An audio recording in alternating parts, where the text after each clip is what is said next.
नमस्कार दोस्तों, स्वागत है आप सभी लोगों का हमारे YouTube चैनल टेक्नो बैंकिंग। दोस्तों आज की वीडियो में हम आप लोग को सुकन्या समृद्धि योजना के बारे में पूरा डिटेल में जानकारी देने वाले हैं। जैसे कि सुकन्या समृद्धि योजना क्या है, इस अकाउंट को ओपन करने के लिए एलिजिबिलिटी एंड क्राइटेरिया क्या होनी चाहिए, इसके साथ ही कितना अमाउंट आप लोग को इस अकाउंट में जमा करना है और मेच्योरिटी के बाद कितना पैसा आपको वापस मिल सकता है। इसके साथ ही सुकन्या समृद्धि योजना से रिलेटेड जितने भी पॉइंट्स है, सारे ही पॉइंट्स को इस वीडियो में कवर करने वाला हूँ। तो वीडियो आप लोग पूरा एंड तक जरूर देखना, विदाउट स्किप किए अगर आप लोग सारा पूरा वीडियो देखोगे तो आप लोग के सारे डाउट क्लियर हो जाएंगे।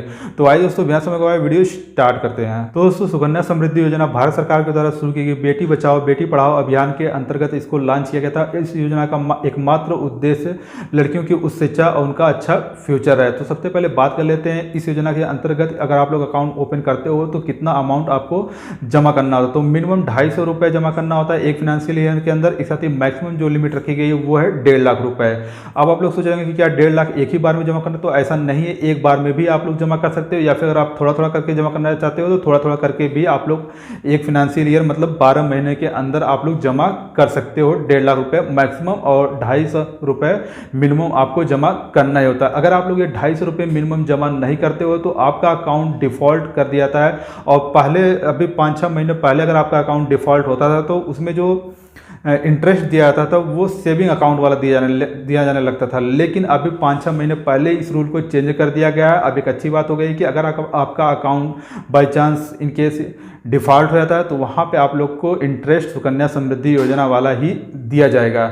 एक चीज़ और कि जो अगर आप लोग 1.5 लाख पूरा जमा भी करना चाहते हो तो इसका अगर 365 से भाग दिया जाए तो करीब कितना पड़ता है मंथली, लगभग 12,500 रुपये आ रहा है। तो 12,500 रुपये मंथली भी आप जमा कर सकते हो या फिर अगर आप डेली बेसिस पे भी जमा करना चाहते हो इस योजना के अंतर्गत पैसा तो डेली बेसिस पे भी आप लोग अराउंड 414 रुपये अगर 12,500 में भाग दिया जाए तो 365 का तो लगभग 414 समथिंग आ रहा है। तो 414 रुपये डेली भी जमा कर सकते हो। मतलब कि जितना आपकी सहूलियत हो उतना आप लोग डेली बेसिस पे या फिर मंथली बेसिस पे या फिर वीकली बेसिस पे आपको जमा करना है। लेकिन मिनिमम जो लिमिट रखी गई है 250 रुपये उतना आप लोग को एक फिनेंशियल ईयर में जमा करना ही होता है, नहीं तो फिर आपका अकाउंट डिफ़ॉल्ट कर दिया जाता है। अब आप लोग को बता देते हैं कि इस अकाउंट को अगर आप लोग ओपन करना चाहते हो कितनी आपके गर्ल चाइल्ड की उम्र होनी चाहिए। तो देखिए मिनिमम 1 डे एक दिन से लेकर 10 साल, अगर आपकी बेटी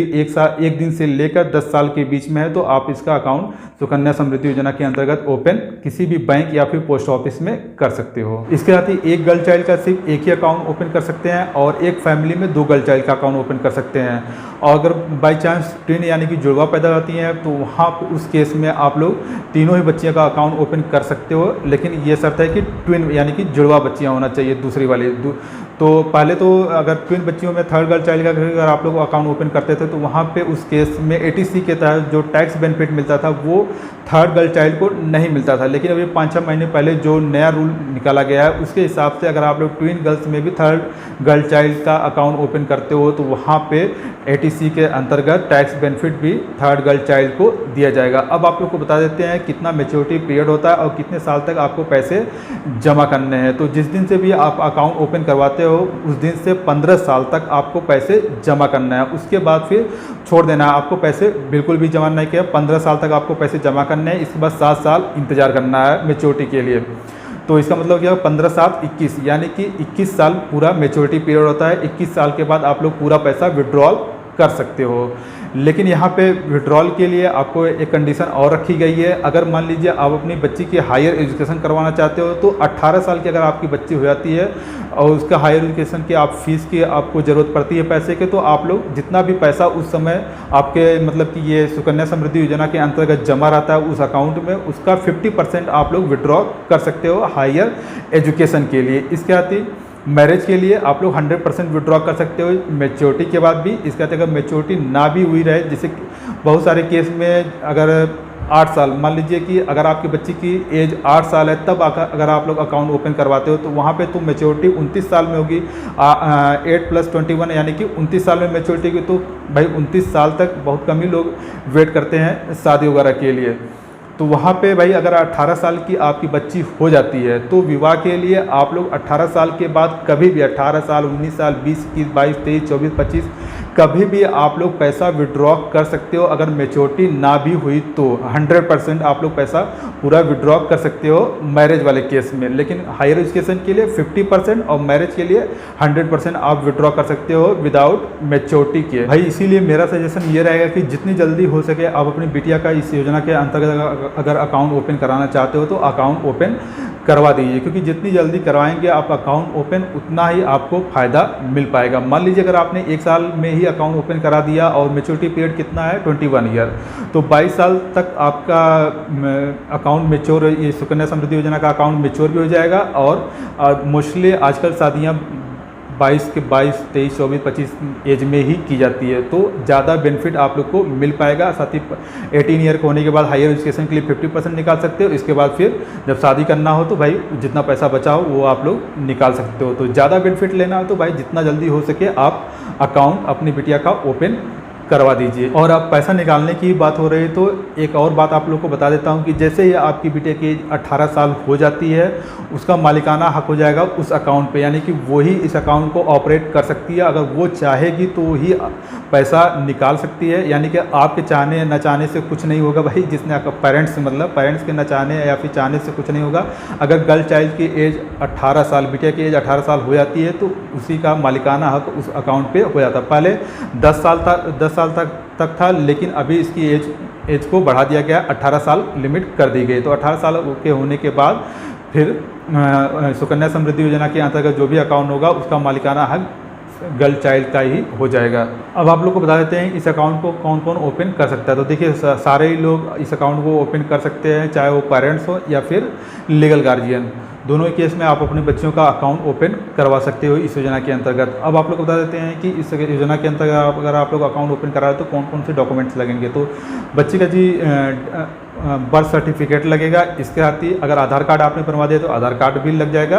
इसके साथ ही आपका एक आईडी प्रूफ, यानी कि पेरेंट्स का आईडी प्रूफ और एड्रेस प्रूफ, इतना डॉक्यूमेंट्स आप देंगे तो आपका अकाउंट ओपन हो जाएगा। साथ ही अकाउंट कैसे ओपन करना है, अगर आप लोग इस योजना के अंतर्गत अकाउंट ओपन करना चाहते हो, फॉर्म उसका कैसे आप लोग फिलअप करोगे, इसके बारे में मैंने पहले ही डिटेल वीडियो बनाया हुआ है। तो उस वीडियो का लिंक आपको दे दूंगा डिस्क्रिप्शन बॉक्स पे, वहाँ से जाकर आप देख सकते हो कि कैसे फॉर्म को फिलअप किया जाता है। दोस्तों अब बात कर लेते हैं सबसे महत्वपूर्ण पॉइंट्स की, जो कि है इंटरेस्ट रेट। तो जी आज के समय में अभी सुकन्या समृद्धि योजना के अंतर्गत 7.6% का आपको इंटरेस्ट रेट दिया जा रहा है, जो कि अगर आप कंपेयर करोगे किसी भी सेविंग स्कीम, चाहे गवर्नमेंट द्वारा चलाई जा रही है या फिर प्राइवेट सेक्टर के बैंक या फिर पोस्ट ऑफिस, कहीं पे भी आप लोग कंपेयर करो किसी भी सेविंग स्कीम में, तो वहाँ पे आज के समय में सबसे हाईयर इंटरेस्ट रेट आप लोग को सुकन्या समृद्धि योजना के अंतर्गत ही मिल रहा है 7.6%। यानी कि अब हालांकि जब ये योजना शुरू की गई तो वहाँ पे और ज़्यादा इंटरेस्ट रेट दिया जाता था, जैसे कि अराउंड 9 समथिंग दिया जाता था, लेकिन धीरे धीरे इसको कम जरूर किया गया है। लेकिन फिर भी आज के समय में 7.6% बहुत ज़्यादा होते हैं, जो कि किसी भी सेविंग स्कीम में आप लोग को इतना हाईयर इंटरेस्ट रेट नहीं दिया था। तो मेरा मानना ये है कि अगर आपके पास कोई भी गर्ल चाइल्ड हो तो आप लोग इस योजना के अंतर्गत अपनी बच्ची के बेहतर भविष्य के लिए आप लोग इस योजना के अंतर्गत अकाउंट जरूर ओपन कराएं। अब आप लोग को बताते हैं इस योजना के अंतर्गत आप लोग अकाउंट ओपन कराते हो बेनिफिट्स क्या होंगे। तो देखिए जी, जितना भी आप लोग पैसा जमा कर रहे हो, साथ ही इस योजना के अंतर्गत जो भी इंटरेस्ट मिलेगा उस पर कोई 80C इनकम टैक्स की धारा 80C के अंतर्गत कोई भी टैक्स नहीं लगेगा। यानी कि जितना भी पैसा आप जमा कर रहे हो, साथ ही जितना भी इंटरेस्ट मिल रहा है उस पर कोई भी इनकम टैक्स नहीं देना है आपको। तो ये इनकम टैक्स में आप लोग को छूट भी मिल जाती है, जो कि एक बहुत बड़ा प्लस पॉइंट है इस सेविंग स्कीम में। अब लास्ट में एक पॉइंट और डिस्कस कर लेते हैं कि यानी किन स्थितियों में आप लोग 18 साल के पहले भी पैसे विड्रॉल कर सकते हो। तो यहाँ पे कुछ कंडीशन है, जैसे कि अगर गर्ल चाइल्ड की बाई चांस ऐसा, मतलब भगवान ना करे ऐसा हो, लेकिन अगर बाई चांस गर्ल चाइल्ड की 18 साल के पहले भी कभी भी मृत्यु है, अचानक मृत्यु हो जाती है, या फिर गर्ल चाइल्ड की कोई ऐसी लंबी बीमारी हो जाती है जिसका इलाज के लिए मतलब लंबा खर्चा है, या फिर पेरेंट्स की मृत्यु हो जाती है अचानक, तो फिर इन स्थितियों में आप लोग मैच्योरिटी पीरियड के पहले ही अकाउंट क्लोज करवा सकते हो या फिर पैसा पूरा विड्रॉ कर सकते हो। सो फ्रेंड्स, मैंने आप लोग को सुकन्या समृद्धि योजना से रिलेटेड जितने भी पॉइंट्स थे, जितने भी डाउट्स आप लोग के मैंने मतलब सोच रखे थे, वो सब कुछ आप लोग का क्लियर कर दिया। फिर भी अगर आप लोग के मन में कोई भी डाउट रह गया हो सुकन्या समृद्धि योजना को लेकर, तो आप लोग नीचे कमेंट बॉक्स में कमेंट कर सकते हो। हम आपके सारे सवालों का जवाब जरूर देंगे और सारे डाउट्स आप लोग को क्लियर कर देंगे। तो फ्रेंड्स, उम्मीद करते हैं कि आप लोग को हमारी ये वीडियो जरूर पसंद है। अगर आप लोग को वीडियो पसंद आए तो वीडियो को आप लोग लाइक जरूर कर देना। इसके साथ अगर आप लोग चैनल पे नए हो तो चैनल को सब्सक्राइब के साथ ही बेल आइकन प्रेस कर लेना, ताकि हमारे आने वाले नेक्स्ट वीडियो को नोटिफिकेशन आप लोग को मिलती रहे। मिलते हैं आपसे वीडियो नेक्स्ट वीडियो में, तब तक के लिए जय हिंद, वंदे मातरम।